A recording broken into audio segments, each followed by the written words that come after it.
ഈ രോഗിയായി കിടക്കുന്ന മനുഷ്യന്റെ ശരീരത്തിൽ ഈ മരുന്നൊക്കെ ഫലിപ്പിക്കുന്നവൻ ആരാ?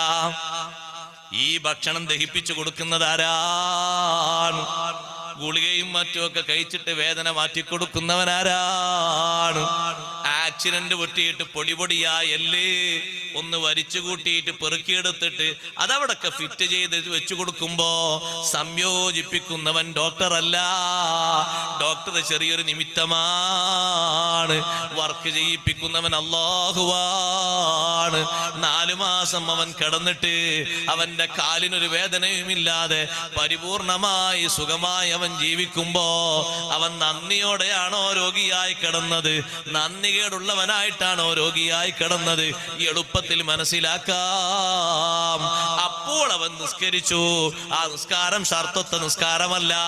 പിന്നെ അവൻ അതിന്റെ കണക്ക് നോക്കിയിട്ട് അങ്ങനെ പതുക്കെ വീട്ടിയെടുത്തു. അവൻ വിജയിച്ചവനാണ്. അതേ സമയത്ത് 4 മാസം അല്ലെങ്കിൽ 2 ആഴ്ച അല്ലെങ്കിൽ 2 ദിവസം നിസ്കരിക്കാതെ പിന്നെ മടക്കുമ്പോഴോ വൻകുറ്റം ചെയ്തവനാണ്. ഖളാ വിട്ടിയാ മാത്രം പോരാ, തൗബ ചെയ്തേ പറ്റൂ. കള്ളു കുടിക്കും പോലെ വൻകുറ്റമാണ്, വ്യഭിചരിക്കും പോലെ വൻകുറ്റമാണ്. അല്ല, അതിനേക്കാൾ കടുപ്പമേറിയ വൻകുറ്റമാണ്.